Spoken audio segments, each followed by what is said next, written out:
Hello, जय हिंद, नमस्कार प्यारे साथियों, स्वागत है आप सभी का यूपीएसआई वालों। क्या हाल चाल? सब बढ़िया? बढ़िया से पढ़ाई लिखाई कर रहे हो ना?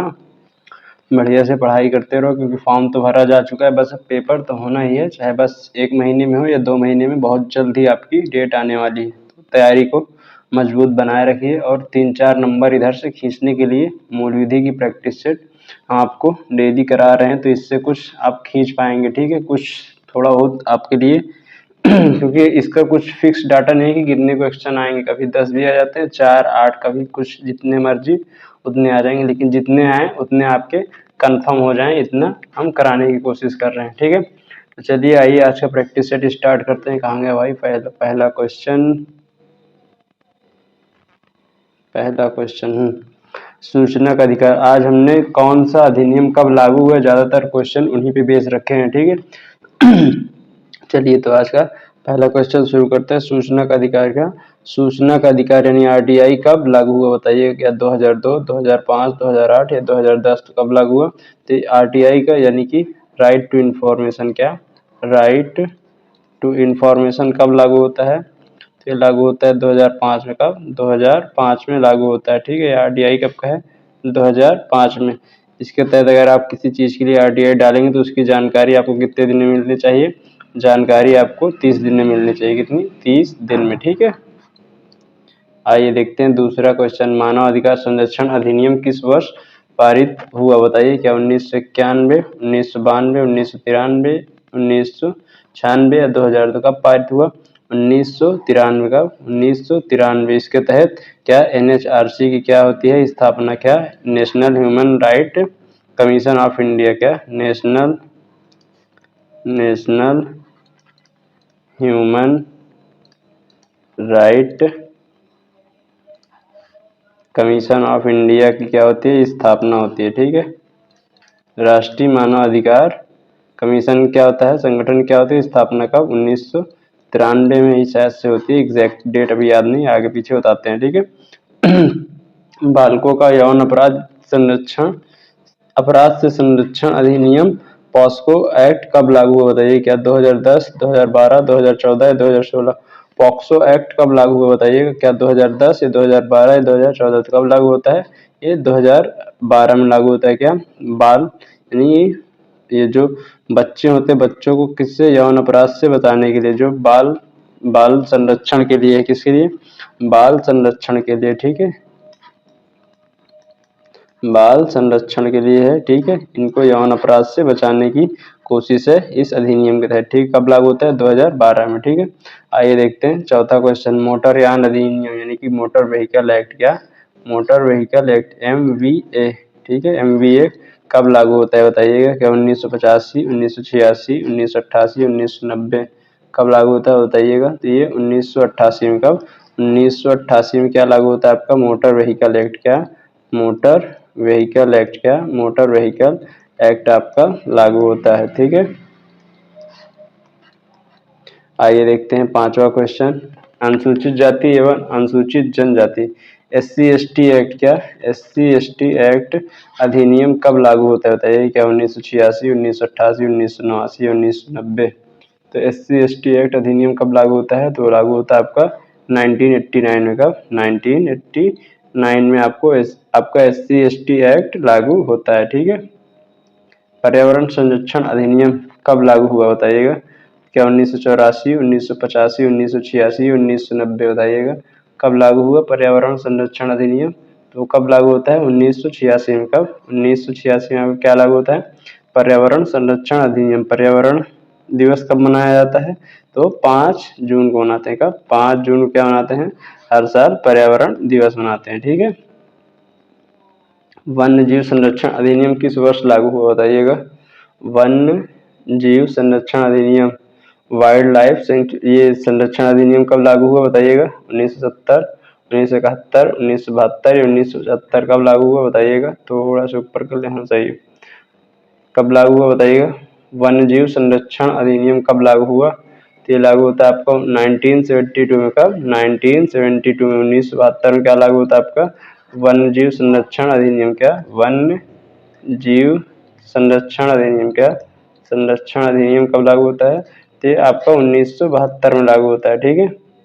आयकर अधिनियम कब लागू हुआ बताइएगा। आयकर अधिनियम क्या, आय और कर अधिनियम कब लागू होता है बताइएगा। 1950, 1961, 1971 या 1981 कब लागू होता है बताइएगा। कब लागू होता है बताइएगा। ये कब लागू होता है, ये 1961 में लागू होता है। कब, 1961 में आपको क्या लागू होता है, आयकर अधिनियम। क्या, आयकर अधिनियम आपको 1961 में लागू होता है। ठीक है। कब लागू होता है, तो 1961 में आपका आयकर अधिनियम लागू होता है। ठीक है। आइए देखते हैं 9वां क्वेश्चन। सूचना प्रौद्योगिकी अधिनियम यानी कि आईटी एक्ट, क्या, सूचना प्रौद्योगिकी अधिनियम आईटी एक्ट किस वर्ष लागू हुआ बताइएगा। 1998, 1999, 2000 या 2001। तो कब लागू होता है बताइएगा।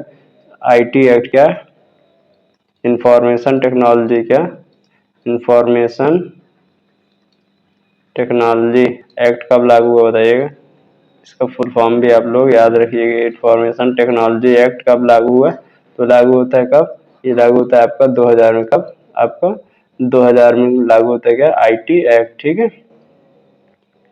राष्ट्रीय सुरक्षा अधिनियम यानी कि जिसे रासुका भी कहते हैं, क्या, रासुका, नेशनल सिक्योरिटी एक्ट कब लागू हुआ बताइएगा। तो कब पारित हुआ, 1978, 1980, 1985, 1990। रासुका कब पारित होता है बताइएगा। तो क्या 1978, 1980, 1985, 1990। तो कब, ये 1980 में आपका पारित होता है क्या, नेशनल सिक्योरिटी एक्ट। कौन सा, राष्ट्रीय या रासुका जिसे कहते हैं राष्ट्रीय सुरक्षा, ये भी कब, राष्ट्रीय सुरक्षा कब लागू होता है, अधिनियम कब लागू होता है, तो ये लागू होता है 1980 में। कब, 1980 में। ठीक है। आइए देखते हैं 11वां क्वेश्चन। घरेलू हिंसा में महिलाओं का संरक्षण अधिनियम कब लागू हुआ बताइएगा। 2003, 2004, 2005 या 2006 बताइएगा। घरेलू हिंसा में महिलाओं का संरक्षण कब लागू हुआ बताइएगा। तो कब लागू होता है, तो 2005 में। कब, 2005 में लागू होता है। ठीक है। वन्य जीव संरक्षण अधिनियम 1972 में किस वर्ष संशोधन कर राष्ट्रीय उद्यान की परिभाषा जोड़ी गई। किस वर्ष इसमें संशोधन हुआ और राष्ट्रीय उद्यान की परिभाषा जोड़ी गई। क्या 1976, 1982, 1991 या 2002। तो कब, 1982 में। कब, 1982 में क्या होता है, इसमें संशोधन, क्या, संशोधन होता है जिसमें क्या जोड़ा गया, राष्ट्रीय उद्यान। ठीक है। क्या, राष्ट्रीय उद्यान जोड़ा गया। क्या, राष्ट्रीय उद्यान क्या किया, क्या, राष्ट्रीय उद्यान जोड़ा गया। ठीक है, ये जोड़ा गया। ठीक है। आइए देखते हैं 13वां क्वेश्चन। भूमि सुधार एवं भू राजस्व संबंधी प्रावधान मुख्यतः किस सूची में आता है। जो भूमि सुधार और भू राजस्व संबंधी प्रावधान किस सूची में आते हैं। क्या संघ सूची, राज्य सूची या समवर्ती सूची बताइएगा। क्या बताइए किस सूची में आता है, यह विशेष सूची बताइए किस सूची में आता है। तो राज्य सूची का विषय किसका, राज्य सूची का विषय क्या है, ये भूमि सुधार एवं भू राजस्व संबंधी प्रावधान किसका विषय है, तो ये राज्य सूची का विषय है। किसका, राज्य सूची का विषय है। ठीक है, राज्य सूची का, सूची गलत हो गया, इधर वाली मात्रा होनी चाहिए। ठीक है। वन्य जीव संरक्षण अधिनियम के अंतर्गत राष्ट्रीय उद्यान और अभ्यारण्य घोषित करने की शक्ति किसके पास है बताइएगा। वन्य जीव अभ्यारण्य और राष्ट्रीय उद्यान घोषित करने की शक्ति किसके पास है।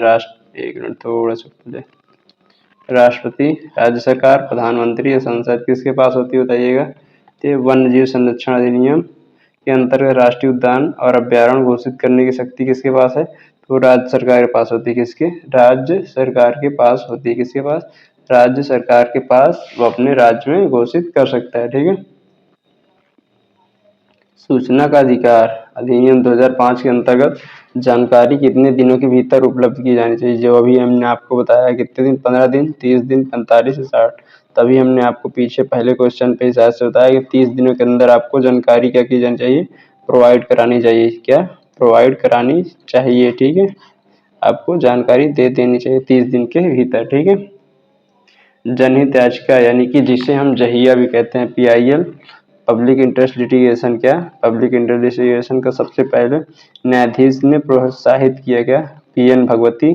यदि इसके जन्मदाता हैं VR कृष्णा अय्यर, जस्टिस खन्ना या लोढ़ा, तो कौन, ये इसके क्या है, जन्मदाता। PN भगवती क्या है, इसके जन्मदाता। ये 17वें क्या थे हमारे, ये न्यायाधीश थे, क्या 17वें मुख्य न्यायाधीश थे। ये जन्मदाता है। अगर जननी पूछे तो कौन है, जननी, जननी वो कौन है, पुष्पा कपिला हिंगोरानी, ठीक है, पुष्पा कपिला हिंगोरानी।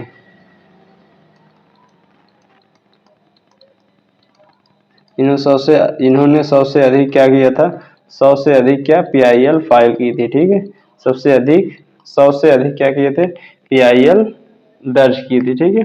तो कौन हो जाएंगे यहाँ पे हमारा ऑप्शन करेक्ट कौन सा होगा, B, justice VR Krishna Iyer क्या थे, ये इन्होंने क्या किया था, प्रोत्साहित किया था, ठीक है, किसने, जस्टिस VR कृष्ण अय्यर ने क्या किया था, प्रोत्साहित किया था, ठीक है, ठीक है। आइए देखते हैं 17वां क्वेश्चन, घरेलू हिंसा अधिनियम 2005 मुख्यतः किस वर्ग के लिए, बताइएगा। जो घरेलू हिंसा अधिनियम 2005 मुख्यतः किस वर्ग के लिए, किस वर्ग को सुरक्षा देता है या संरक्षण देता है, पुरुषों को, महिलाओं को, बच्चों को या सभी को, किसको देता है संरक्षण, तो वो महिलाओं को संरक्षण देता है, किसको, महिलाओं को क्या देता है, संरक्षण ज्यादा देता है, ठीक है, उन्हीं को देवा ही करता है, ठीक है। SC/ST एक्ट 1989 का मुख्य उद्देश्य क्या है, बताइएगा। शिक्षा का प्रचार, जातिगत भेदभाव से सुरक्षा, आरक्षण या कराधान, तो क्या है, SC/ST एक्ट 1989 का मुख्य उद्देश्य क्या है, जातिगत भेदभाव से सुरक्षा, क्या, जो जातिगत भेदभाव से क्या है, जो भेदभाव बना हुआ है उससे क्या दिलाना है, इनको सुरक्षा दिलाना है, क्या, इनसे इनको सुरक्षा दिलाना है, ठीक है। आइए देखते हैं 19वां क्वेश्चन, मानव अधिकार संरक्षण अधिनियम 1993 के अंतर्गत किस निकाय की स्थापना होती है, बताइएगा। क्या राष्ट्रीय विधि आयोग, राष्ट्रीय मानवाधिकार आयोग, राष्ट्रीय महिला आयोग या राष्ट्रीय अल्पसंख्यक आयोग।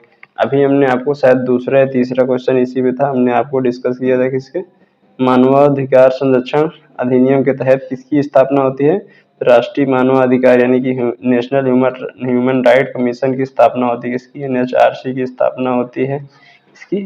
तो ऑप्शन सी हमारा क्या हो जाएगा, बी हमारा करेक्ट हो जाएगा, ठीक है। आइए देखते हैं अपना लास्ट क्वेश्चन, IT एक्ट 2000 का मुख्य उद्देश्य क्या है, बताइए। साइबर अपराध को रोकना, औद्योगिक कानून, व्यापार कर, उपभोक्ता सुरक्षा, क्या है, तो ये क्या करना है, ये IT एक्ट 2000 का मुख्य उद्देश्य क्या है, साइबर अपराध, क्या, जितने भी साइबर फ्रॉड वगैरह या अपराध होते हैं उनको क्या करना है, इसका मेन काम क्या है, उसको रोकना, क्या, रोकना, ठीक है, क्या करना, उसको रोकना।